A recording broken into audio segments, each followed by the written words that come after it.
I am nothing and everything, all that is and yet nothing at all. I am bone and blood.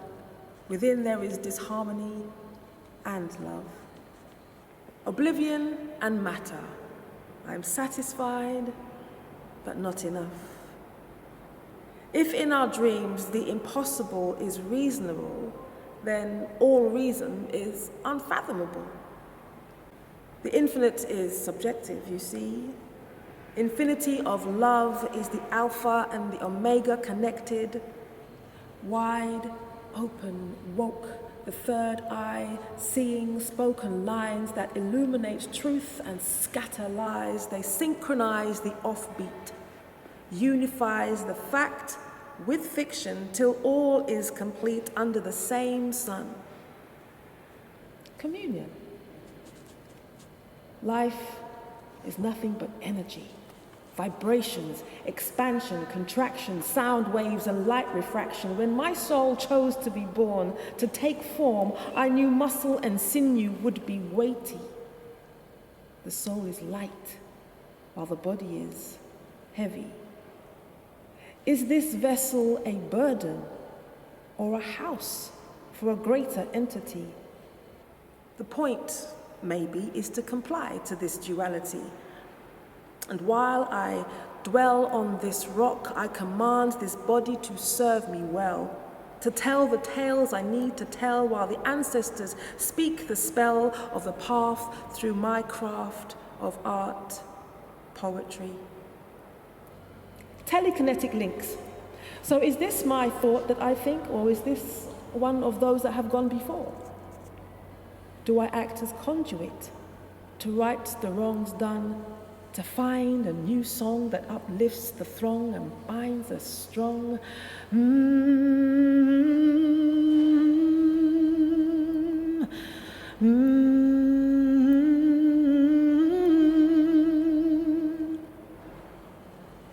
When war and greed seem to have won, I mourn that I am only flesh that needs to belong.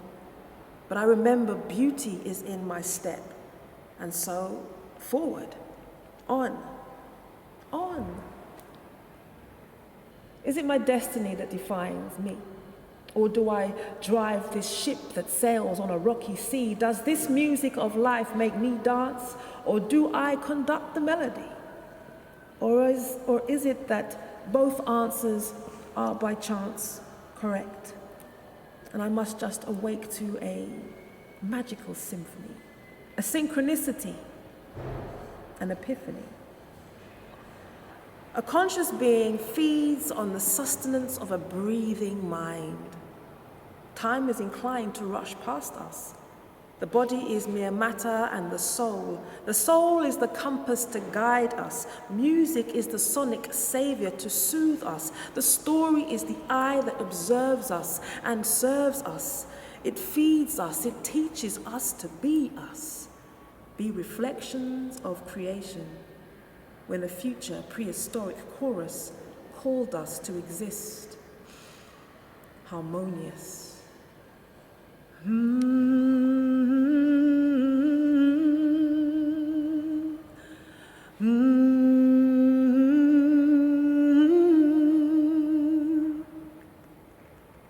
And although I am nothing and everything, although I am all that is yet nothing at all, although I am mere bone and blood, and that disharmony lives within, so does love, oblivion, and matter. I can be satisfied, sometimes not enough, but although dreams seem to have everything impossible, impossibility is reasonable, and the reasonable is measurable, and I know that anything that is finite is merely subjective, because infinity of love is the alpha and the omega connected.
You exhale a comfortable mist of breath, and your DNA collects kaleidoscopic in condensation on the bedroom window. I am up first with an autumn daybreak. It opens a shivering song in my body. The coffee is good and strong, and the news bleats that the crops are almost gone due to climate change. Coffee is a sensitive plant.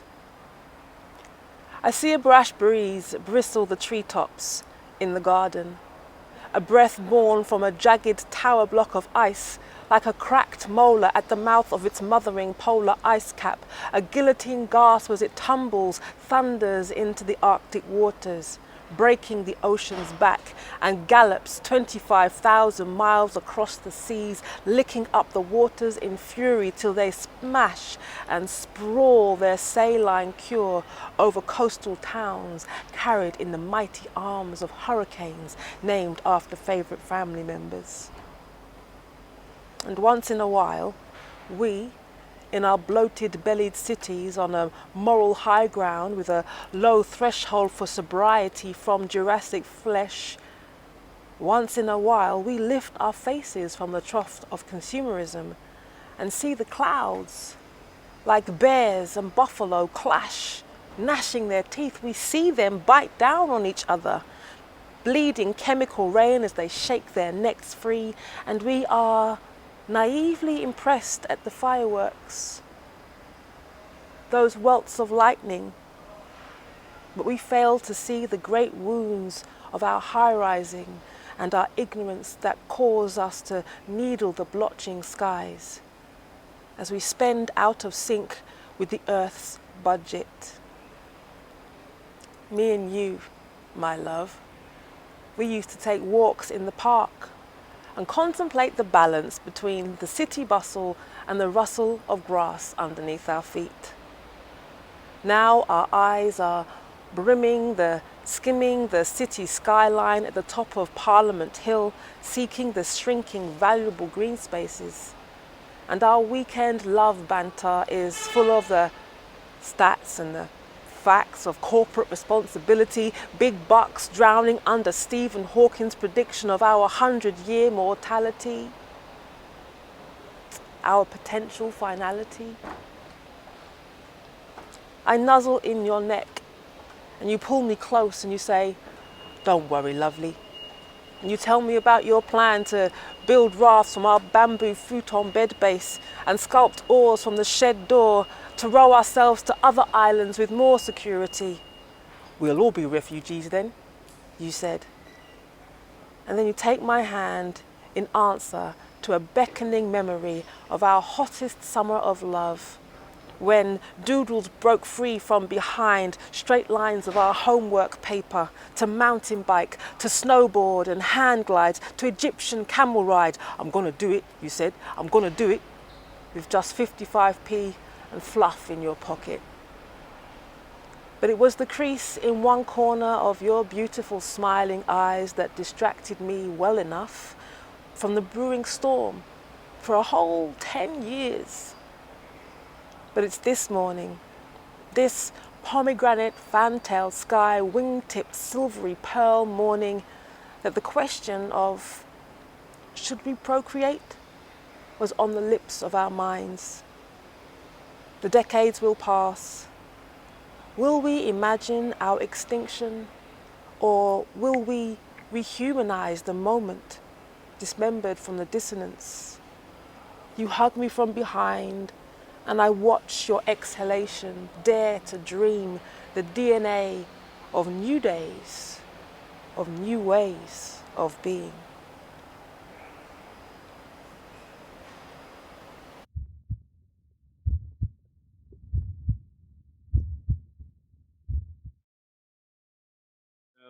Nice to chat. I'm an infectious disease doctor. I got involved in the HIV and AIDS epidemic many, many years ago, right in the beginning.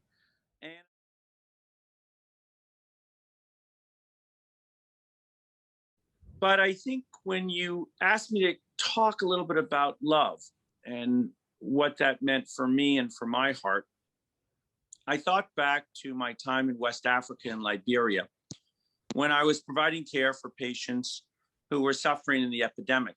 The pain and the suffering which the people there endured was heartrending, as you can imagine. But yet, in the middle of it, the care and the love that they showed for each other was extraordinary. The Ebola epidemic was particularly cruel because the virus spread when you went to care for your family members. When you get sick and you collapse with this illness, who runs to your bedside to care for you? And it required total care because patients were so weak with high fevers and with often nausea and vomiting and so forth. It was your family members. And yet your family members then were at risk for becoming infected. And in fact, the virus often went from one family member to another, to another, to another. And it was heartrending to see. And yet, family members went to take care of each other. Nurses went in to the clinic and the hospital day after day, even though they were so afraid. And they knew they were putting themselves at risk, but they knew if they didn't go in, no one else would. And yet, as the epidemic unfolded, they endured the pain, but it was mixed with such great love. And that, to me, pointed out a paradox which we have trouble with in the West, which is that love and suffering are intertwined together in a mysterious way that we really can't explain or unpack. A friend of mine from India once said, you know, you Americans have trouble because you think suffering is something to be fixed and should not occur. We Indians think that suffering is like the rain. It just is. And our goal in life is to help each other through it, not to eliminate it, because it cannot be eliminated. And in fact, love somehow grows so much deeper in that as we bear each other's suffering. You know, in the early years of the AIDS epidemic, so many of my patients suffered so terribly. And many of them were alienated from faith, from family, from church, very understandably so. And yet, as they were in their day-to-day struggle and their suffering, I realized Jesus doesn't care. Their family members that love them, they don't care. That their love and what they were enduring was just necessary. It was the key. It was love said, I am going to be with you.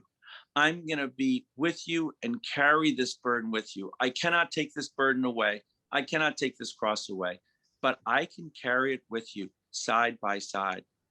And I saw such incredible love and devotion and faith and courage and heroism in bearing that suffering together.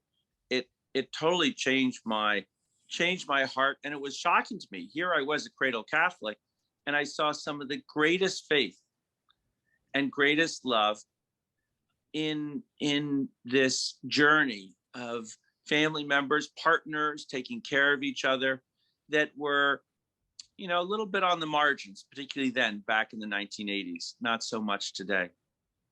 And even now with the coronavirus, you know, as an infectious disease doctor for the last year, I've been in and out of patients' rooms and taking care of them. So often their family members can't be there. I have to tell you, heaven is going to be full of nurses, because those nurses are the ones that are, again, at the bedside, day in, day out, in a way that is so heroic. And they're holding patients' hands, knowing their family members can't be there, but knowing that they're going to tell their family members, I was there with them, holding their hands, telling them how much you love them. And just how extraordinary that was. We in the West really like to unpack things, try and understand it. And I don't think you can unpack the intertwining of love and sacrifice. I love the term sacrificial love because it really says it all. We have to be there with each other, carrying that burden together.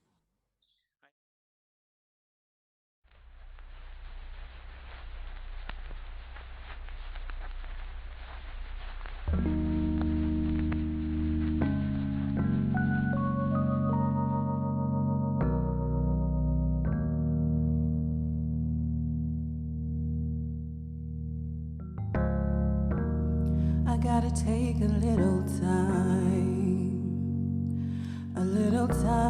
to think things over.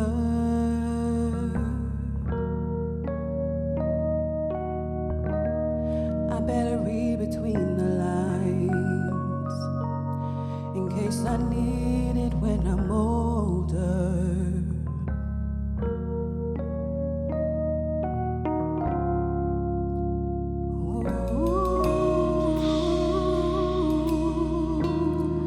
This mountain I must climb feels like the world is on my shoulders, but through the clouds I see love shine, keeps me warm when life grows colder. In my life there's been heartache and pain, and I don't know if I can face it again, but I can't stop now. I've traveled so far to change this lonely life. I wanna know what love is. I want you to show me. I wanna feel what love is.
If I speak in the tongues of men or of angels, but do not have love, I am only a resounding gong or a clanging cymbal. If I have the gift of prophecy and can fathom all mysteries and all knowledge, and if I have faith that I can move mountains but do not have love, I am nothing.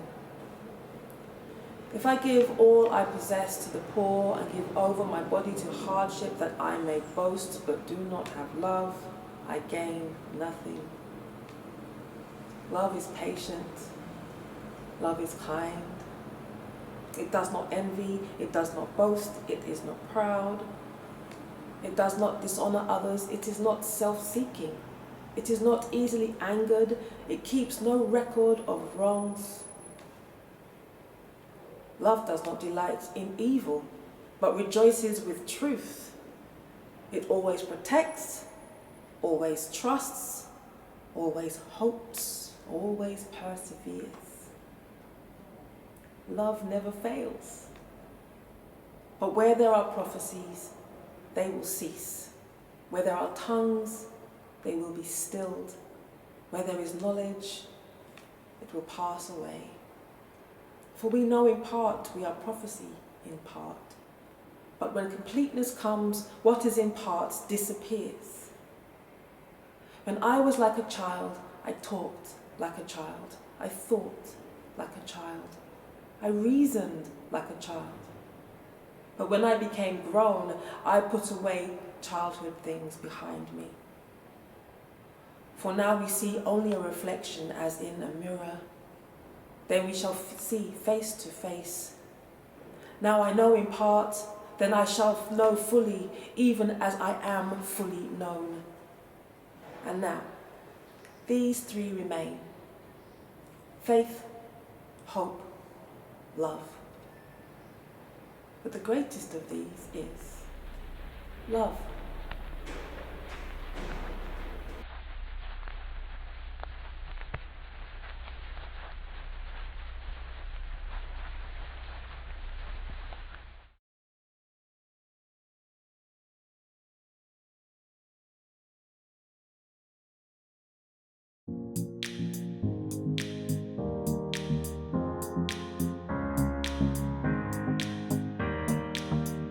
Think about it.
Do you remember Soul Train?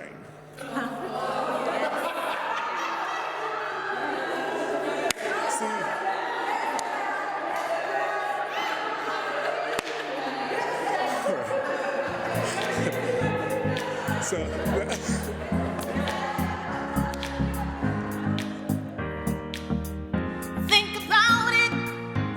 There must be a higher love down in the heart of hidden in the stars above. Without it, life is wasting time. Look inside your heart and now look inside mine. Things look so bad everywhere. In this whole world, what is fair? We walk the line and try to see.